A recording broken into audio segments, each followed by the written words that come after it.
This is an LA Times Studios podcast. My name is Sammy Roth, and I'm the climate columnist for the Los Angeles Times. This is Boiling Point.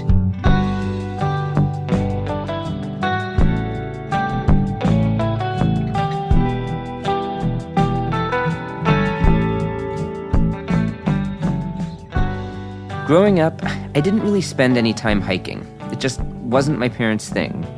But then after college, I got a job at the newspaper in Palm Springs, California, and before too long, it felt like I was spending every other weekend climbing mountains or trekking through the desert.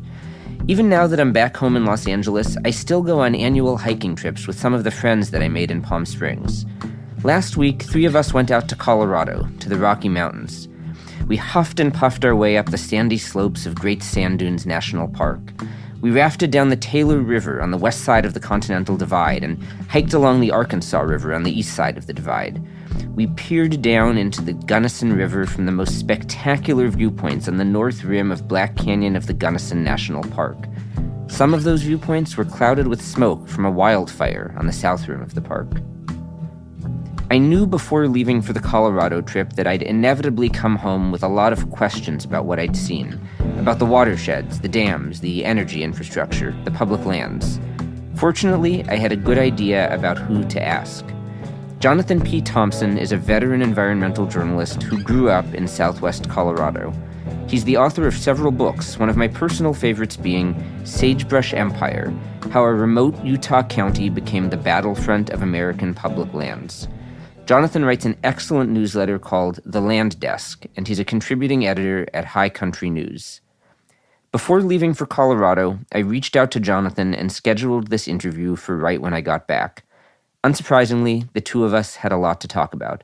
For one thing, the future of the Colorado River, picking up from my podcast discussion last week with J.B. Hamby. Also, the Trump administration's energy policies and how they're affecting public lands across the West. Not to mention the state of America's national parks under President Trump, and wildfires like the one affecting Black Canyon of the Gunnison, and another fire affecting the Grand Canyon in Arizona. Jonathan and I covered a lot of ground, figuratively and literally. So, here's our conversation. During one of the most severe windstorms Southern California experienced in more than a decade, the Palisades and Eaton fires ignited, leaving heartbreaking losses in our communities. Now, as we build back, we're building stronger, cleaner, and more resilient. In communities most vulnerable to dangerous weather conditions and wildfires, Southern California Edison is placing power lines underground, hardening the electric system by installing wires with protective coating, and adding advanced technology to help keep communities safe. So when Southern California faces the next storm, the next most severe event, Copy helicopters, structures adjacent here to Plateau Road. We'll be ready. Learn more at sce.com/disaster recovery. California ratepayers face some of the nation's highest electricity costs, with a decades-old solar policy at the center of debate. Net energy metering was introduced in the 1990s to boost rooftop solar by letting homeowners sell excess power back to the grid at full retail rates. But now, the California Public Advocate's Office reports that households without solar are subsidizing those with rooftop systems through higher electricity rates. The Fix the Cost Shift Coalition points out that this shift has led to equity concerns. Solar adoption concentrates among higher-income homeowners, while costs burden renters and lower-income families. Assemblymember Lisa Calderon authored legislation to address the cost shift while maintaining solar incentives at 76 to 82% of current levels. Support Assemblymember Calderon and help fix California's electricity crisis. Learn more at fixthecostshift.org. That's fixthecostshift.org. Jonathan, thanks very much for being with us on the Boiling Point podcast. Thank you for having me. So I want to start by asking you, you had a really interesting piece, or I guess I should say your father wrote a really interesting piece that you reshared recently on your newsletter, The Land Desk. He wrote this in 1975, and it's titled An Open Letter to the People, or just Open Letter to the People. And I thought it was cool that you shared this 50 years later, talking about sort of how the Colorado Plateau region, at the sort of the border of Arizona, Colorado, Utah, New Mexico, this high desert region was changing at the time, and it just felt really relevant to today. And a lot of it stood out, and I hope folks will follow and subscribe to your newsletter and go read it. But just from the beginning here, he wrote, "We cringe at the prospects of oil shale development and coal strip mining and the horrors they will visit upon our already desecrated region. We mourn our dammed, stilled, silted rivers. We shudder at the approach of a tidal wave of outsiders drawn by money's gravity to build the dams, gasification plants, power plants, highways, transmission corridors, and refineries. We see the cultural fabric of our small, humane communities ripped apart and the shreds thrown to the wind as boom becomes bust. We heap scorn on subdividers. Why do we cringe and shudder? Our dreams are being realized. We are getting finally what we have always wanted and feared we would never obtain. Prosperity, the good life." Those forces feel very alive today, which I assume is why you shared this. I'm hoping you could talk a little bit, one, to why you shared this now, and two, just maybe describe a little bit your family's history in this region and your history in this region. Yeah, so I'll start with my family's history. So my father was a journalist and a writer, and he was born and raised in the Southwest in Colorado and New Mexico, and he was fourth generation in Colorado. His ancestors had migrated from Sweden many years before.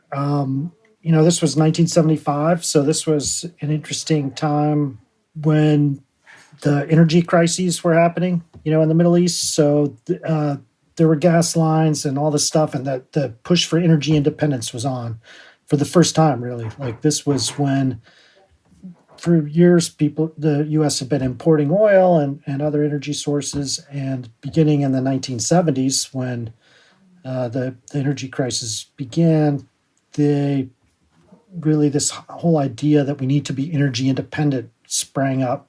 And so there was this rush, and it really hit the West hardest, to develop domestic energy sources. It happened to coincide with when mining and oil and gas drilling and all these things were really scaling up. There was this big buildup of coal mines, power plants, coal gasification plants. That was a thing that was kind of big, is that they wanted to make natural gas out of coal or diesel out of coal.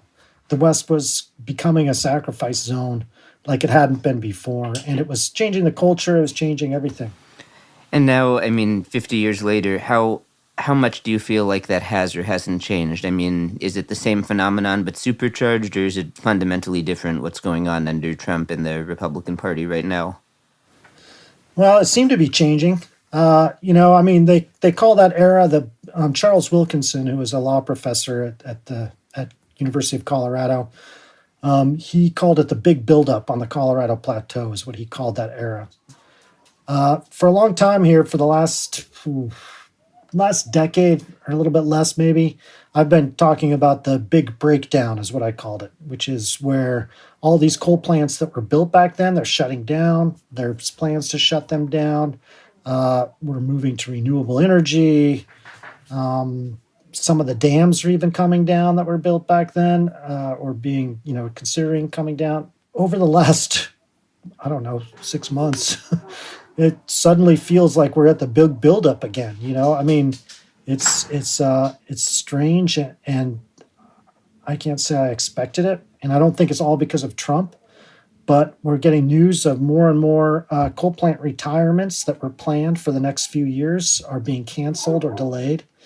The Trump administration has approved several giant new coal leases. So we are getting this repeat of the big buildup in this strange way.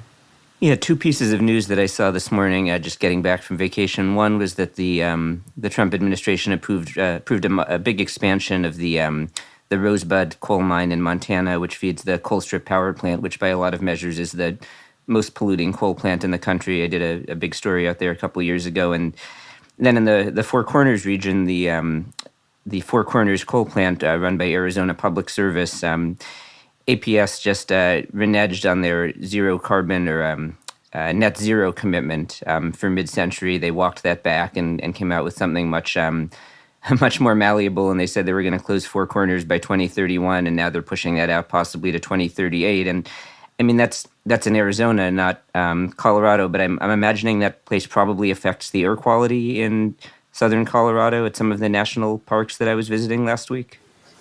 Yep. Yeah. The Four Corners Power Plant is in New Mexico, but it's about New Mexico. Excuse me. Thank you. Yeah, it's maybe 30. It's Arizona Public Service runs it, but it's in New Mexico.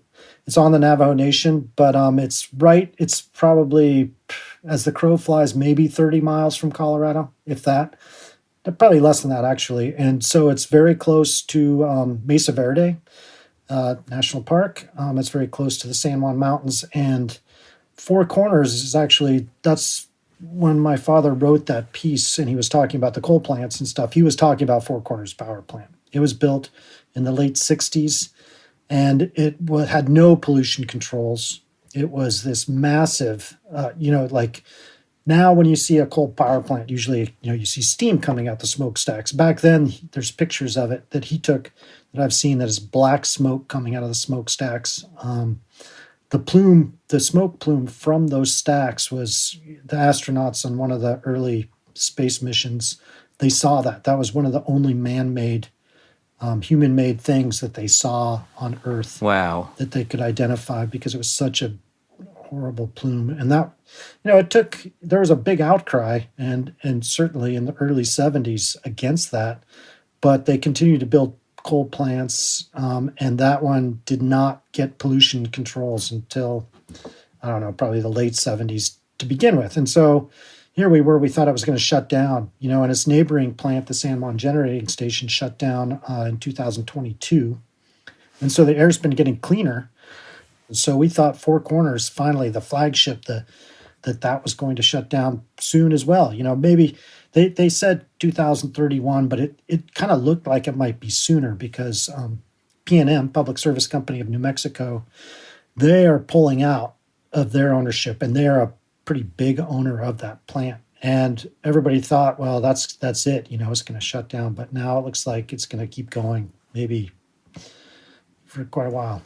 We're sitting here talking about coal plants and oil and gas development, and there's just such an incredible contrast, as you well know, in these places in the Four Corners region in the Colorado Plateau. I mean, I spent the last week hiking in national parks and in national forests and rafting on rivers, and the specific places that I was visiting, if I didn't know any better from my life as a reporter, I wouldn't know any of this, dirty energy stuff was going on because I didn't see any of it, the particular places I was in.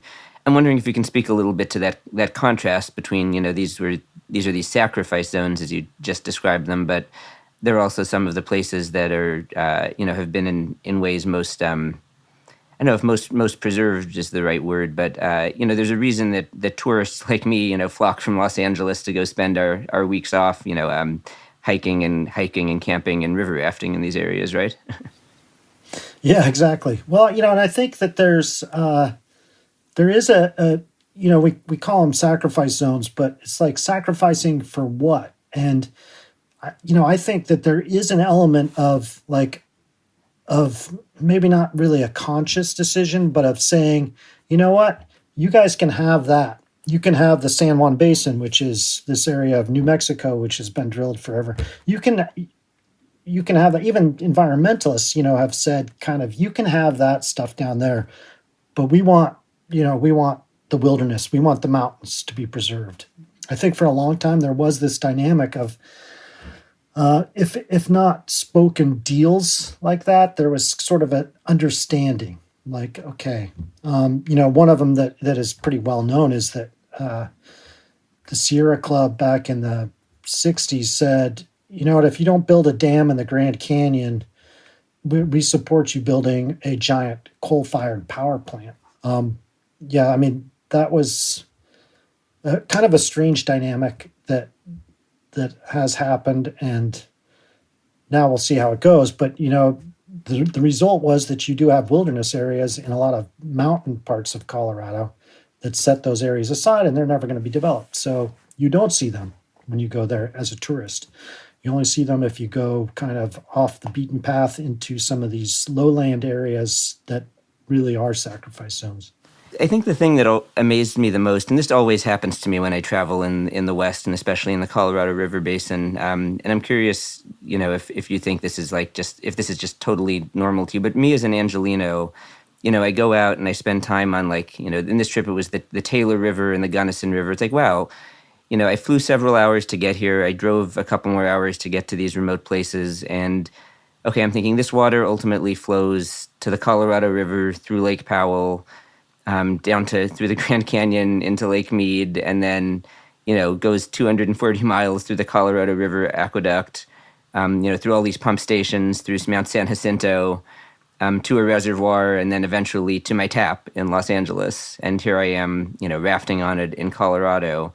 I mean, should Southern Californians, is that important for us to understand, as someone who's actually from this place, is that valuable? I mean, I think it does matter. Yeah, I think it would be great if people thought about that. I mean, I lived for many years in a town called Silverton, which is basically, it was the headwaters to numerous rivers, right around there, within maybe a 15-mile radius. And, it was interesting because this town, it was mining town. It was founded in 1874. But the town founders did not get their water rights adjudicated until the 1930s because they took it for granted. They're like, we're the headwaters. We don't need to ask anybody permission to use this water. So the result has been is that during drought years, they are in danger of having a call on the river where they have to turn off the municipal water in order to feed downstream senior rights water holders, because of the way Western water law works. So that's just this weird thing. You've got these headwaters communities and they don't have the right to use the water that's coming from right there. So they're behind anyway, the Imperial Valley in California in the line. Oh yeah, they're way behind the Imperial Valley.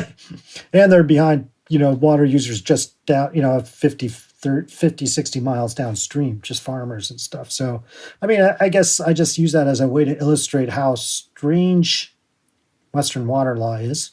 But also that, one of the things when I lived there is people took great pride in being a headwaters community and did feel like, yeah, it would be nice if people downstream kind of acknowledged us that what we do up here is going to affect them. So yeah, I do think it's good when people kind of connect the dots, in part because then they can better understand where the scarcity is coming from on the Colorado River right now, which in large part is due to too many people are using it, but also the snowpack is in the mountains in Colorado is waning. Yeah. So you mentioned the conditions this year. What's the snowpack been like in the Rocky Mountains that feed the Colorado? I mean, I was looking at the drought monitor maps. Things look like they're hot and drought-like right now, at least in the places I was visiting. But what kind of year has it been so far? It's been a bad year. It started out the winter, the water year, as you know, starts out on October 1st and goes to September 30th. So it started out in October and November. It looked like it was going to be a banner year. There was a lot of snow. I was looking at the mountains in October and I was just like, yeah, this is going to be a good one. It was as snowy as it often is in December. And then it just stopped. It's like somebody turned it off.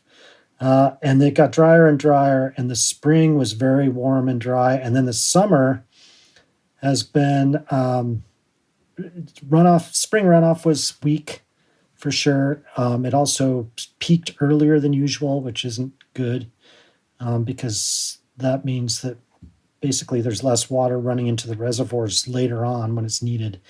But the summer has been both hot and kind of unusually dry. The monsoon pattern, which usually comes in maybe mid to late July, has not arrived yet in most of the Southwest, meaning that stream flows are really low. I mean, I was just looking at some of the stream flows in Southwest Colorado, and they're, it's getting to the point where the rafting companies are going to have to shut down if it's not a dam controlled thing where you can get extra water from the dam.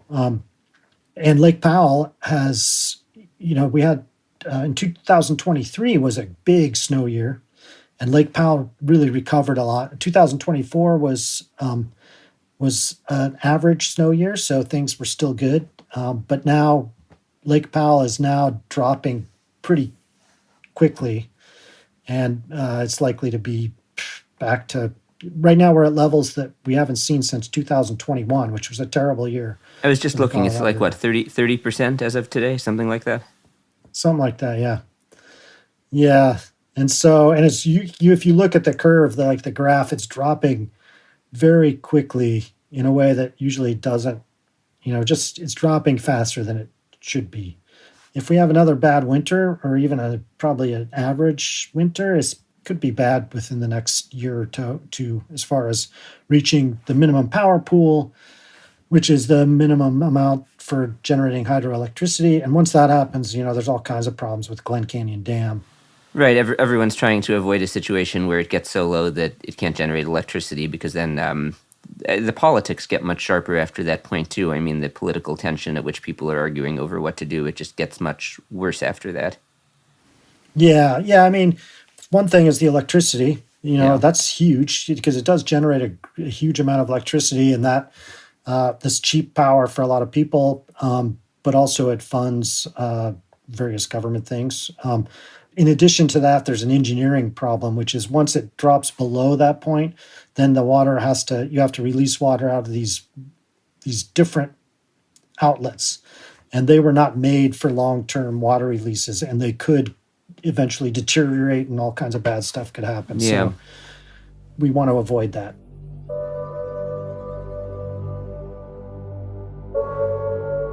We'll be back after a quick break.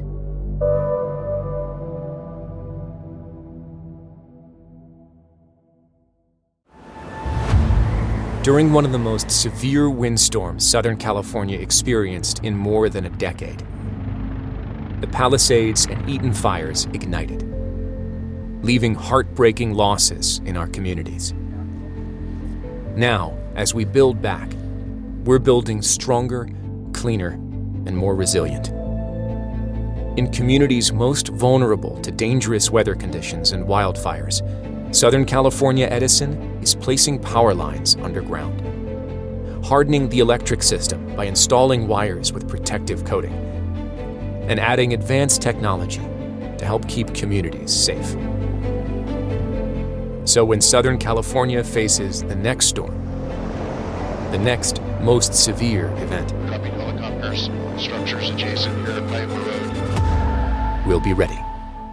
Learn more at sce.com/disaster recovery. Today is the worst day of Abby's life. The 17-year-old cradles her newborn son in her arms. They all saw how much I loved him. They didn't have to take him from me. Between 1945 and the early 1970s, families shipped their pregnant teenage daughters to maternity homes and forced them to secretly place their babies for adoption. In hidden corners across America, it's still happening. My parents had me locked up in the godparent home against my will. They worked with them to manipulate me and to steal my son away from me.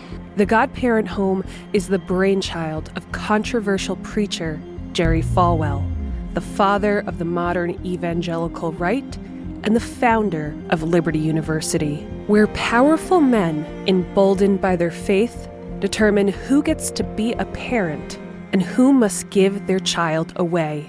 Follow Liberty Lost on the Wondery app or wherever you get your podcasts.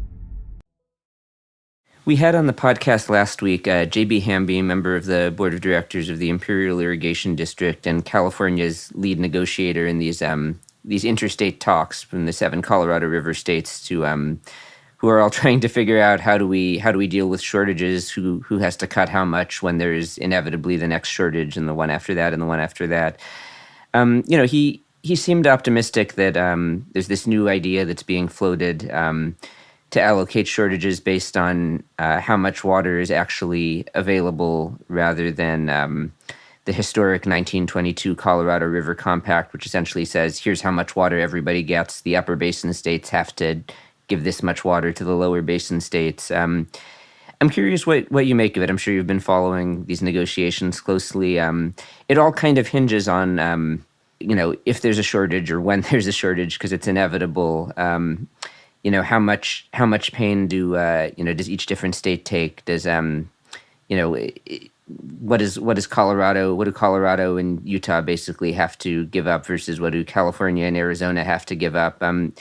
What do you think? Do you think there's progress being made? There are different perspectives in the upper basin states versus the lower basin states. I'm curious what you make of it.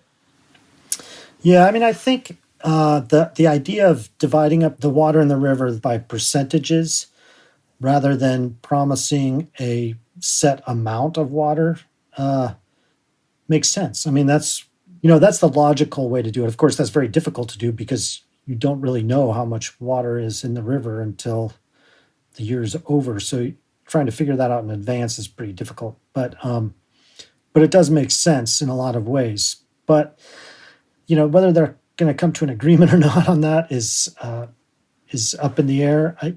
I have my doubts in a way because I think that the lower basin, California, Nevada, and Arizona, are still going to demand a certain amount of water every year. They're going to demand a minimum amount of water being released from Glen Canyon Dam every year, even if they do this deal. And the upper basin states, I think, may not go for that because that's kind of a catching point now, is that the Colorado River Compact says that a certain amount of water has to be released out of Glen Canyon Dam every year, no matter how much water is in the river. And that means that the upper basin states end up taking the cuts, whereas the lower basin states are guaranteed a certain amount of water. Right, so you're kind of stuck on the same problem. Right. So you can't, unless you actually, really say there is no minimums. It's just going to be like this. You guys get 50%, we get 50%. We're going to figure it out using various calculations of the previous 3 years and forecasts and that kind of stuff. We're going to figure that out, and that's how it's going to be. That would be one thing, and I think it might work, but I don't think that the players are going to all go for that. I don't think the lower basin would go for that because some years there's less water in the river than the lower basin actually gets. Meaning that's why Lake Powell is only 30% of full because they've drained it for that purpose. Right, to send water to California and Arizona and Nevada down to Lake Mead. Right, to meet that minimum amount. And so the idea behind the reservoir was that there would be big years in between when they could refill it, but that hasn't happened. And so now we're in a position where it's like, yeah, it's going to be tough to come to an agreement, I think. And I don't know what that's going to mean, whether the feds are going to have to step in, and if they do, how many lawsuits that's going to trigger. Well, to put kind of a fine point on it, I mean, as I understand it, the historical, or I'll try to articulate this, the historical grievance that Colorado and the other upper basin states have had is that California and Arizona in particular California in particular has always used historically used more water than it was legally, allowed. And even though it's gotten that down now to its, what its allocation is supposed to be, it continues to use, its sort of full share. And yes, California has, done a good job of conserving, but from Colorado's perspective, it still uses a lot less water than it's legally entitled to. And it does take those cuts in dry years. They just don't have the water, and yet they still have to send water downstream to California so that California can use, the water to serve all of the development that's happened in California. As a Colorado person, I'm curious what you make of that. Is it fair for Colorado to have this perspective of, we should continue to maintain the right to, eventually use more of our water, and we've been taking all these cuts anyway, or is that an unrealistic perspective? I mean, in one piece, I kind of compare it to a potato farm. Let's say two siblings inherit a potato farm, and in the beginning, they say, okay, sibling A, Joe, he's going to run the potato farm. He's going to live there and run it. And Sarah, she's not. She's going to live somewhere else. But part of the deal when they inherit is that Joe promises that he will give Sarah 7.5 tons of potatoes every year, no matter what, right? So if you have a bad year and the idea is that the potato farm produces 15 tons of potatoes every year, so they both get half. But because they've made this deal where he has to give 7.5 tons to his sister, if there's a bad year and the only 7.5 tons are produced out of that potato farm, he gets nothing out of it. He takes the cuts. So that's how the Colorado River Compact is written right now, is that the lower basin is always, they're guaranteed to get a certain amount of water. The upper basin, they're supposed to get the same amount of water, but if there's less water in the river, they take the cuts because of that. So that seems unfair. At the same time, it's hard to come up with a different way to do it. And coming up with like a 50-50 split of what's actually in the river will result in the lower basin taking massive cuts because they're getting 7.5 million acre feet a year. So if there's only, let's say 10 or even less, let's say there's 8 million acre feet in the river and they only get 4 million acre feet, well, that's going to be like basically cutting their water use in half. I mean, who's going to take the hits for that? Who's going to pay? And it's probably going to be Arizona, but because they have junior water rights to California. So then you're going to open up these massive fights downstream. So it's I don't know, it's really hard to come up with a solution. And I'll bring up one more thing because it's kind of interesting. In the upper basin, we kind of badmouth the lower basin and say, yeah, we don't want to send you all of our water. But if we don't send them out of water, that's less water that's running down the Grand Canyon, running through the Grand Canyon. And that's less water for the ecology of the river. If Glen Canyon Dam suddenly we were to close it up, not only would California not get their water, but the Grand Canyon and the fish and the ecology would not get their water either. I'm glad you bring up the Grand Canyon because I also did want to ask you, so I got to 2 national parks last week. I got to Black Canyon of the Gunnison, which was incredible, despite the fact that I could only get to the North Rim because the South Rim is closed for a wildfire right now. And also Great Sand Dunes, which I was very pleasantly surprised to find out was in the Rio Grande watershed, where all the water flows down to the Gulf of Mexico. Shout out Gulf of Mexico. Didn't realize I would be in not just right if there's enough water to get all the way. Didn't realize I would be in both not just the Colorado and the Mississippi watersheds, but also the Rio Grande. But there's been so much written and reported right now about the Trump administration laying off national park staff and trying to rewrite history in national park visitor centers and, threatening to remove educational signage that does not portray American history and American historical figures in the most positive possible light. Some terrifying stuff. I guess I'm curious what, if anything, you've seen or heard in this part of the West and the places that you know best. If there's anything that's been stood out to you as especially concerning or problematic at national parks as a result of the Trump administration's actions, or alternately, is everything fine so far? What have you been seeing or hearing? One thing I have seen is that visitation in national parks in a lot of the big national parks like Zion and so forth is down a little bit or has kind of dropped in June. That's even before these fires like at the Grand Canyon and Black Canyon started. So it's related to something else. I've heard stories. I haven't seen anything firsthand. I've heard things about toilets being dirty and, in national parks and just fewer staff to deal with crowds and that sort of thing.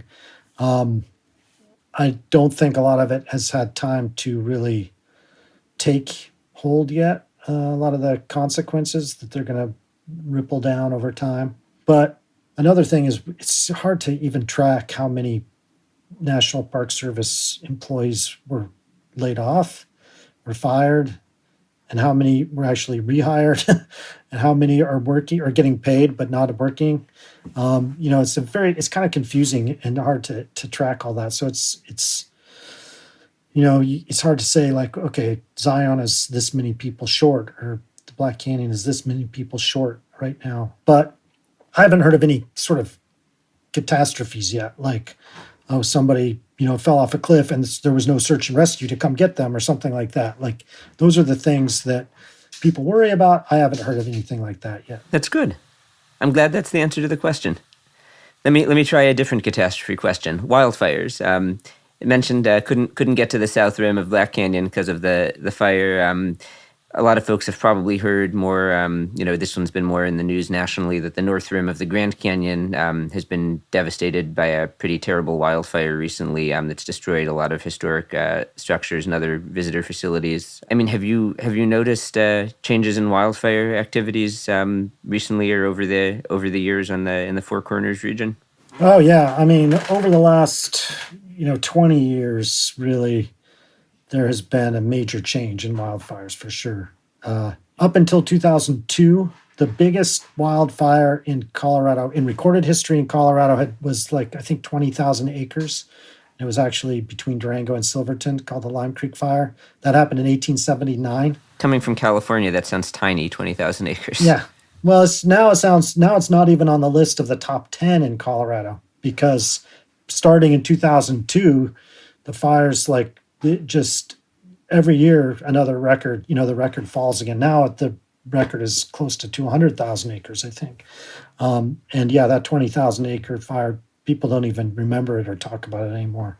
So that's just an example of, it's crazy not how many fires there are, but just the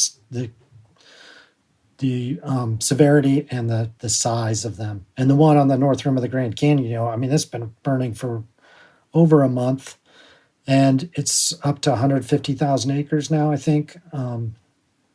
Just crazy. And the lack of the monsoon season without any rain, is really exacerbating the problem this year too. Yeah, I remember when I when I first reached out and told you that I was going to be going and visiting this part of the world and thinking you might have some suggestions for me. One of the things you said was, just be warned, there's going to be monsoon rain every afternoon, and except for a really brief sprinkle on that Crested Butte to Aspen Trail for a couple of minutes, not a drop of rain. It was nothing.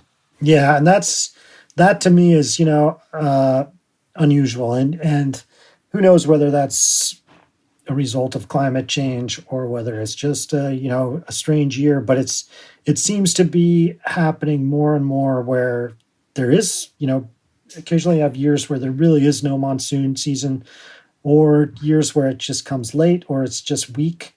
But compared to when I was a kid, growing up in Southwest Colorado, it was like clockwork. Come maybe mid-July, late July, every afternoon it would be super hot all day, and every afternoon the clouds would build, huge downpour, lightning, thunder. I mean, it was great. I loved it, and then it would clear up. And so, but if you went backpacking in the mountains, you just prepared for that. You said, okay, we're going to get rained on every single day, and that's just life. And now it doesn't. It's either coming later, not coming at all, or if it does come, it's pretty moderate. Big picture, how would you sum up what climate change means for the future of the Four Corners region, and what does that mean for the future of the West and for those of us who live in California?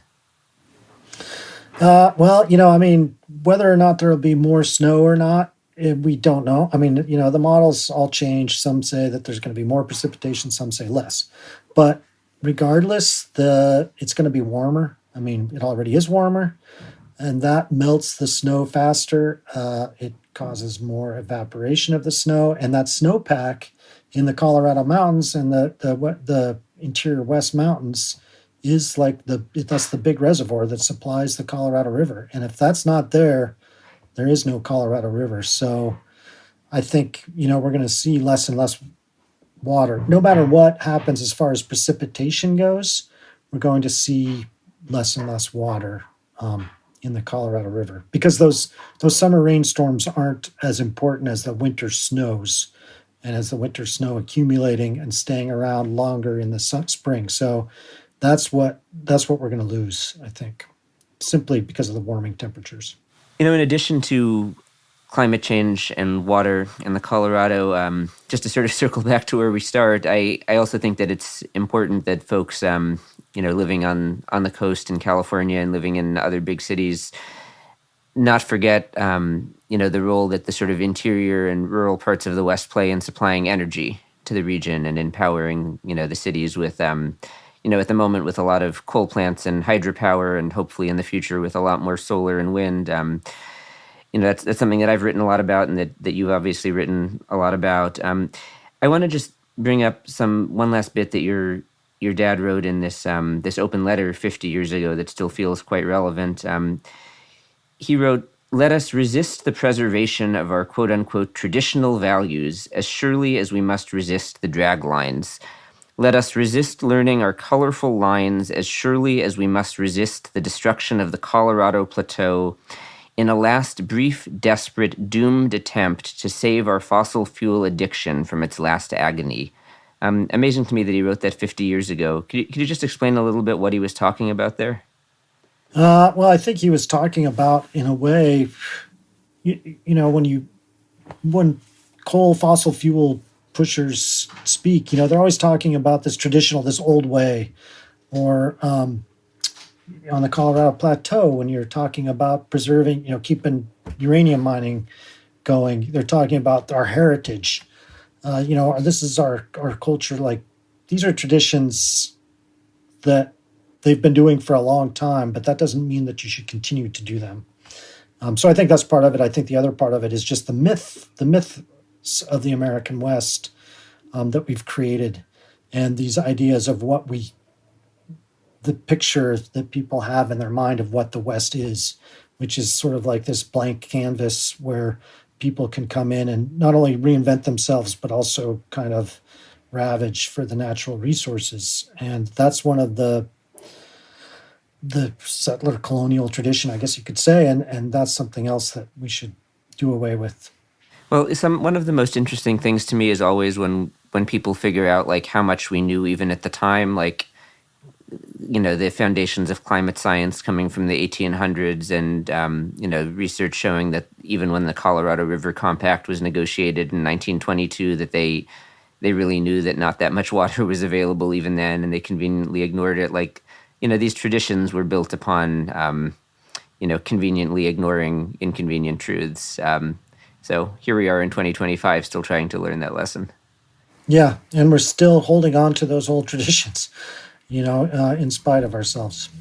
Jonathan, thank you very much for being with us on the Boiling Point podcast. Thank you so much.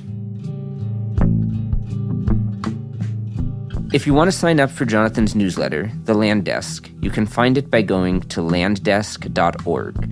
That's LANDDESK.org. I also had some more reflections on the Colorado trip in this week's Boiling Point newsletter. If you're interested, there's a link in the show notes. And you can sign up to get Boiling Point in your inbox every week by going to latimes.com/boilingpoint. Thank you for listening to Boiling Point. I'm your host, Sammy Roth. My producers are Mary Knopf and Jonathan Shiflett.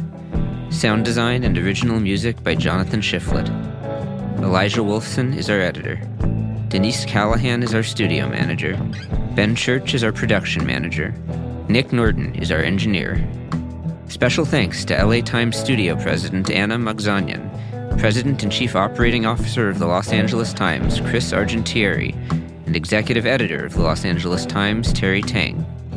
Boiling Point is executive produced by Darius Derrickson and created by me, Sammy Roth.